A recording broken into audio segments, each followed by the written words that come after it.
Good morning to all of you my friends. एक बार फिर मैं शिल्पा सिंह आप सभी का स्वागत करती हूँ अपने चैनल शिल्पा सिंह ब्लॉग्स आरा भोजपुर बिहार में। अभी जीवित पुत्री का व्रत है और मैंने तीज वाला इसलिए नहीं डाला था क्योंकि हम लोगों ने व्रत तो रखा था पर हम चुटका में थे तो हमने उसका कुछ ऐसा तैयारी नहीं किया था। अभी हमारा पहला शुद्धिकरण होता है नाखून काटने से, तो वो आती है रखने के लिए वो रंग के नाखून काट के जाती हैं। तो पहला तो ये आज एक्चुअली क्या है कि 6 तारीख को व्रत है, कल नहाए खाए है। तो हमारे यहाँ जो बिहार में एक व्रत की प्रथा ये है कि नहाए खाए ज़रूर होता है। व्रत के एक दिन पहले जो वो भी व्रत में ही इंक्लूड होता है। हम लोग सुबह कुछ रिचुअल्स करते हैं, उसके बाद हम खाना तो खा सकते हैं पर रिचुअल्स के बाद वो कुछ सिलेक्टिव फूड खा सकते हैं, जैसे लहसुन प्याज नहीं खाएंगे और सात्विक भोजन ग्रहण करेंगे। उसके बाद हम प्रिपेयर होते हैं व्रत रखने के लिए।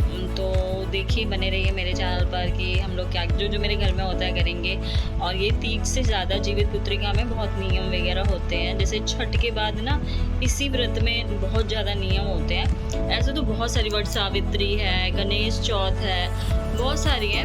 वो सब हम मेरे यहाँ नहीं होता है तो मैंने उसका नहीं पता, पर जीवित पुत्रिका का तो मैं बता देती हूँ। उठगन बनेगा और इसमें नोनी का साग और मड़ुआ के आटे की रोटी, सतपुतिया, मतलब ये सब चीज़ें। ये वाला जो व्रत होगा वो हमारे बच्चों के लिए होता है। माए तीज अपने हस्बैंड के लिए करते हैं, जैसे पूरे ऑल ओवर इंडिया तो करवा चौथ व्रत करते हैं ना, तो तीज जो है वो अपने हस्बैंड के लिए हमारे यहाँ यूपी बिहार में भूखा जाता है। भूखा मतलब व्रत किया जाता है। और जीवित पुत्रिका ऐसे यूपी दिल्ली वगैरह में जो मेरी मम्मी वगैरह करती हैं वो अहोई अष्टमी करती हैं, और यहाँ बच्चों के लिए जो व्रत करते हैं वो जीवित पुत्रिका करते हैं। तो बने रहिए क्या करते हैं हम लोग। मैं बताऊँ ना तो अभी मेरा बहुत ही ज़्यादा हेक्टिक शेड्यूल चल रहा है क्योंकि हस्बैंड जी चले गए हैं दिल्ली, और उनका मैंने बताया ही था कि उनकी गवर्नमेंट जॉब हो गई है दिल्ली में, तो मुझे भी शिफ्ट होना है। तो अभी टीसी के लिए प्रोसीजर चल रहा है, दिल्ली में भी बात हो गई है तो एडमिशन हो जाएगा। तो जैसे ही टीसी आ जाती है वैसे ही इस हफ्ते मैं भी दिल्ली पे चली जाऊंगी। और अभी फ़िलहाल मैं अपनी मम्मा के घर में रहूँगी। मेरे हस्बैंड अभी मेरे मम्मा के घर में है, यानी कि वो अपनी ससुराल में है और मैं अपनी ससुराल में। अभी ना मैं खुल के बोल सकती हूँ, मेरे हस्बैंड ने ना 3 साल मतलब आप लगा देंगे तो बहुत ज़्यादा मेहनत करी है उन्होंने। और 3 साल ना हमारे कुछ अच्छे से भी नहीं गुजरे थे। इसी बीच जॉब भी छोड़नी पड़ी और मतलब प्री मैच्योर हमने सोच समझ के रिटायरमेंट ली थी। मेरे बताया ही था, मैं कितनी बार बताऊँ, पापा जी की तबीयत उस समय ख़राब रहती थी और ध्यान देने के लिए बहुत ज़रूरी था। तो ये उस समय हमने एक म्यूचुअल डिसीज़न लिया था और ये फ्रूटफुल, मतलब अभी ये डिसीज़न हमारा कैसे सफल हुआ कि उन्होंने एग्ज़ामिनेशन पास किए और मतलब 3-4 जॉब्स आई थी और उसमें से ये फ़र्स्ट आया था उसका सब कुछ, तो उन्होंने सिलेक्ट कर लिया। लेकिन बहुत मेहनत लगती है अगर आप कुछ भी कर रहे हैं, अपने पर विश्वास है और आपको पढ़ना पड़ेगा। ऐसा नहीं है कि एक्स सर्विस मैन की यूं ही हथेली पे जॉब रखी होती है, अरे आप तो एक्स सर्विस मैन हो ना, उनकी तो लग जाती है। ऐसा नहीं होता। आप मतलब उसके लिए भी बहुत एक तो कंपटीशन है क्योंकि एक सीट के लिए भी कितने ही सारे उम्मीदवार हैं, उसमें से जो बेस्ट हो। एक सीट के लिए उम्मीदवार भी बहुत सारे हैं। दूसरी बात कि आप सोचिए कि आपने कब पढ़ाई की थी और उसके बाद में जब आपने जॉब की तो आप 12th बेसिस पे आपका सिलेक्शन होता है, आप जॉब में आ जाते हैं। उसके बाद आप ओपन से वो करते हैं, ग्रेजुएशन करते हैं, और वो वाली इवेलुएट जो आज के एग्ज़ाम से और उस समय की पढ़ाई से बहुत ज़मीन आसमान का फ़र्क रहता है। और लेकिन हाँ, मेहनत जो करता है वो पा लेता है। तो मेहनत की जॉब है यार, बहुत मेहनत की है। और दूसरी चीज़, एक पत्नी होने के नाते सपोर्टिव, मैं अपने को क्रेडिट भी दूंगी। क्यों? क्योंकि मैंने अपने हस्बैंड पे वो प्राइवेट जॉब भी, हम लोग दीघा गए थे। कहते हैं ना हस्बैंड और वाइफ दोनों एक दूसरे की कामयाबी के मतलब पीछे होते हैं। कोई ना कोई बंदा होता है किसी एक बंदे की कामयाबी के पीछे में। तो मैं आपको क्रेडिट क्यों दे रही हूँ, मतलब इस देना चाहिए मुझे। मतलब ये भी एक सेल्फ मोटिवेशन वाली बात है। क्यों? क्योंकि मैंने कभी भी उन पे ये बर्डन नहीं डाला कि यार आप जॉब कर लो, क्योंकि 3 साल कम नहीं होते। आप एक इतनी अच्छा पैकेज मिलता है ना, आर्मी की एक जॉब है जिसमें बहुत अच्छा पैकेज मिलता है, और उसके बाद से आप एकदम डाउन हो जाते हो और कई डिमोटिवेशन आते हैं। अरे जॉब होगी, अब एज हो गई है, अब मतलब कितनी देर वेट करोगे, अब कर लो कोई प्राइवेट ही। कई लोग ऐसे ज्ञानवर्धक बातें करते हैं, पर हमें ना खुद पे कॉन्फिडेंस होना चाहिए कि क्या करना है। और इस पे मुझे बहुत ज़्यादा भरोसा था मेरे पति पे कि नहीं यार वो कर सकते, क्योंकि मुझे उनके इंटेलिजेंस पे भरोसा था कि वो हैं, इतने वर्गे हैं वो, इतने मतलब इतने इंटेलिजेंट हैं वो कि वो कर लेंगे। कई लोगों ने मुझे कहा आप दिल्ली से हो और उसके बाद गांव मतलब आरा में आके रहते हो, और उसके बाद मतलब बच्चों का क्या होगा, और मतलब उनकी एजुकेशन पे फ़र्क पड़ेगा। तो पहली बात ऐसा नहीं है कि दिल्ली के ही बेस्ट होते हैं या मतलब बड़े शहरों के ही बच्चे बेस्ट होते हैं और छोटे शहरों के नहीं होते हैं, कि बड़े शहरों में जितनी भी हाईली पोस्ट होती है ना उसमें छोटे शहरों के बंदे ही बैठे होते हैं। तो और दूसरी बात ये बिल्कुल सही बात है कि बड़े शहरों में अपॉर्चुनिटीज़ बहुत ज़्यादा होती हैं और स्कोप बहुत ज़्यादा होता है, लेकिन बात यहाँ पर ये है कि व्हाट इज़ आवर डिसीज़न, हमारा डिसीज़न क्या है। हमें ना अपने डिसीजंस के ऊपर में भरोसा होना चाहिए। मुझे मेरे डिसीजंस के ऊपर में ना, चाहे मैं सही लूँ चाहे गलत लूँ, पर मुझे ना भरोसा रहता है। मैं मतलब मैं दिमाग थोड़ा सा लगा लेती हूँ कि मुझे क्या करना है। अभी बच्चे मेरे छोटे थे, उसके बाद में अभी ये जो रिस्क है ना, मैं 3 साल का रिस्क हमने सोचा ही था कि 3 से 4 साल तक का हम रिस्क लेंगे।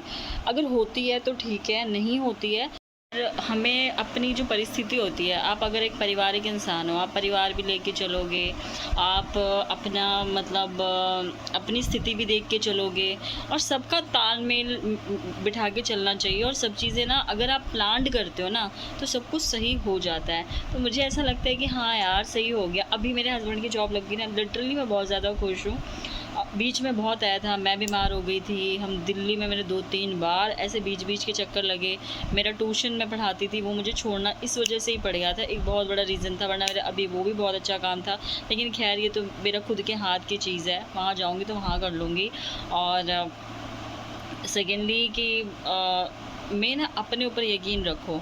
आपकी जो परिस्थितियां हैं वो चेंज नहीं हो रही, आप उसमें क्या बेहतरीन कर सकते हो। हम ना ब्लेम गेम बहुत खेलते हैं, अरे मेरे साथ ये होता ना तो मैं कर लेती या कर लेता या ऐसा होता, तो हमारे सिचुएशंस कभी हमारे अनुकूल नहीं रहेंगी।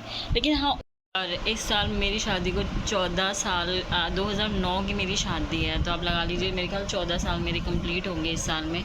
और इन 14 सालों में एज के साथ मैच्योरिटी भी हम गेन करते हैं, क्योंकि उम्र के साथ तजुर्बा आता है। हम मतलब मैच्योरिटी को क्या बोलेंगे हिंदी में, वो मतलब अभी मुझे एग्जैक्ट वर्ड नहीं आ रहा है, पर हम बहुत मैच्योरिटी आई है। मुझे ऐसा लगता है कि समझ बढ़ी है कि झुक जाना चाहिए या अपने रिश्ते संजो के चलना चाहिए। यार पता है मैंने 3 साल में, मैं 14 सालों में ना सिर्फ 3 साल की बात कर रही हूँ, मैंने ज़िंदगी के बड़े सबक सीख लिए, बहुत ज़्यादा सबक सीख लिए। और यहाँ मैं किसी को जब हमको कोई गलत नहीं होता, पता है हम खुद गलत होते हैं। हम सोचते हैं कि यार इसने ये कह दिया, उसने वो कह दिया, अरे मुंह है इंसान बोलेगा ही, हमने उससे बुरा लगाया, ये हमारी गलती है कि हम उसको इतना मौका दे रहे हैं, हमने वो चीज़ बुरा लगाई और हम खुद को डिप्रेस कर रहे हैं, खुद मुंह फुला ले रहे हैं या वो कर रहे हैं। नो, ये नहीं करना। एक और बात पता है क्या, कि मैं ना वो महानता वाली बात नहीं कह रही, जो वो बड़े बड़े जो ज्ञानवर्धक लोग बातें करते हैं ना, और वो अच्छी बातें करते हैं, हमें लाइफ में ना मोटिवेशनल स्पीचेस सुननी बहुत ज़रूर चाहिए। उनका भी बहुत अच्छा इम्पैक्ट पड़ता है हमारी लाइफ में। कि ये जो शरीर है ना, ये कसम से बहुत गंदी गति होनी है शरीर की, तो इससे कि मैं कुछ नहीं होता, ये मैं इतनी क्रीमें पोत रही, ये पोत रही, वो कर रही, और एक दिन मैंने मर जाना है। उसके बाद में क्या होगा, जैसे ही मैं मर जाऊंगी वैसे ही मेरे अंदर में ना सब छुटका लग जाएगा, मेरे अंदर गंदगी आ जाएगी, जादू टोना, पता नहीं क्या क्या हो जाएगा। मुझे ना तुरंत मतलब रोएंगे धोएंगे सब कुछ करेंगे, उसके बाद में तुरंत जितनी जल्दी हो मुझे घर से निकाल देंगे। मेरी पहनी हुई चीज़ें ख़राब हो जाएंगी, वो फेंक दी जाएंगी, क्योंकि उसमें नेगेटिव एनर्जी आ जाएगी। और पता है हंसने की बात ये है कि जो मेरा शरीर जिसको मैं संजो के चल रही हूँ, इतना प्रोटेक्टिव करके मैं करके चल रही हूँ, ये भी जल जाने के बाद में ना उसको जाएगा, मिट्टी में मिल जाएगा, राख हो जाएगा, बस गंगा जी में बहा दिया जाएगा। उसके बाद बचेगा क्या, ठेंगा। उसके बाद ये जो मैं टटे है ना, वो कुछ नहीं रहेगा। हाँ, कुछ रह जाएगा तो मेरी किए हुए कर्म या बात, मतलब कोई बंदा कहेगा बस, मतलब मेरी ऐसी चॉइस है कि यार थी फलानी सही थी। एक बंदा भी कहता है यार मिस कर रहे हैं, क्योंकि हमारा जो बॉडी है ना वो नीडी है। हमारे भगवान ने हमें ऐसा बना रखा है कि हम क्या होगा, हमें भूख लगेगी तब हम उसको भूल जाएंगे। अब मान लें कोई मेरे को बहुत प्यार करता है, मेरे बच्चे भी बहुत प्यार करते हैं, ठीक है, अब मेरे को जला जुलू के आ गए, और उसके बाद में घर आएंगे, फिर उनको मतलब होता है भाई, शरीर की डिमांड होती है, भूख लगेगी, प्यास लगेगी, कितने दिन रोएंगे, कितने दिन भय भय करेंगे। तो मैं यहाँ ये चीज़ें नहीं समझाना चाह रही हूँ, मैं ये चीज़ समझाना चाह रही हूँ कि यार किसी अपने ऊपर इतना घमंड नहीं करना चाहिए, क्योंकि हम खुद के भी नहीं हैं। अगर हम अपने मीठे बात करके कोई चीज़ सुधर सकती है, हाँ ये नहीं है कि कोई बेइज्जती किए जा रहा है और आप उसे और कोई 1 दिन रोलेगा, 2 दिन रोलेगा, उसके बाद तो भूल के अपनी ज़िंदगी जिएगा ही ना, और जीनी चाहिए भी भाई, क्यों किसी के लिए वो करना। तो मॉरल ऑफ द स्टोरी, इतनी ज्ञानवर्धक बातों का मतलब ये है कि हमको लगता है कि फलाने की ये बात मुझे बुरी लग गई, तो ये भी सोचो कि मेरी कोई बात फलाने को कितनी बुरी लग सकती है। अगर ये एक चीज़ हो ना, तो लाइफ हमें जीनी है यार। भगवान वो ना हमारा लिखा हुआ आया है कि 4 दिन जियोगे, 5 दिन जियोगे, कितने वर्ष जियोगे, जीना जितने दिन भी है तो ढंग की ज़िंदगी जियो। तू मैं छी छी छा छा चू चू, मतलब अपार्ट करो। ये एक ह्यूमन बॉडी हमें एक बार मिली है। अच्छा खाओ, अच्छा पहनो, अच्छे रिलेशनशिप्स बनाओ, टूर करो, ट्रैवल करो। है मैं तो इतनी वीडियो बना के अपने आप को, मतलब कि कोई नहीं देखता मेरी वीडियो, 100-200, मतलब कभी कभी एक आधा दो, एक मेरी 5000 की वायरल गई थी, 5K की, लेकिन फिर भी मैं बनाती हूँ। जानते हो क्यों? कि ना अगर मैं मर जाऊँ ना, तो कोई ऐसे देखे हाँ यार सही थी, अच्छी बातें करती थी, स्क्रॉल हो रही है, मैं कहीं तो हूँ ना। आज के लिए मैंने बहुत बकैती कर ली, और आप बने रहिएगा मेरे चैनल पर। और अगर ये बहुत लंबी वीडियो गई ना, तो मैं इसका पार्ट 1 पार्ट 2 करके, ज्योतिया का था तो मतलब मैं हमारे यहाँ जीवित पुत्रिका, जिसे बिहार में ज्योतिया कहते हैं, उसके हम लोग क्या कर रहे हैं वो सब मैं डालूँगी। तो बस बने रहो, प्यार करो अपने आसपास के लोगों से, खुश रहो। खुश रहना बहुत ज़रूरी है। मेरे चेहरे का ग्लो ही खुशी है। और सबसे बड़ी चीज़ मेरे पति देव हैं। मेरी लाइफ में ना, पूरी लाइफ में एक चीज़ भगवान ने जो मुझे बहुत अच्छी दी है ना, वो मेरा पति देव है। और मैं उसे इम्प्रेस करने के लिए नहीं कह रही, मेरी एक क्वालिटी है कि मैं, मेरे दिल में जो होता है मैं वो बोलती हूँ। अगर मैं पूरी दुनिया में कसम से किसी को बहुत ज़्यादा मतलब प्यार एक अलग चीज़ होती है, रिस्पेक्ट, मैं उनको करती हूँ। मैं बिल्कुल अच्छी नहीं थी, एक नंबर की नटिन थी, मतलब बदमाश थी। मेरे पति ने ना मुझे अच्छी बातों से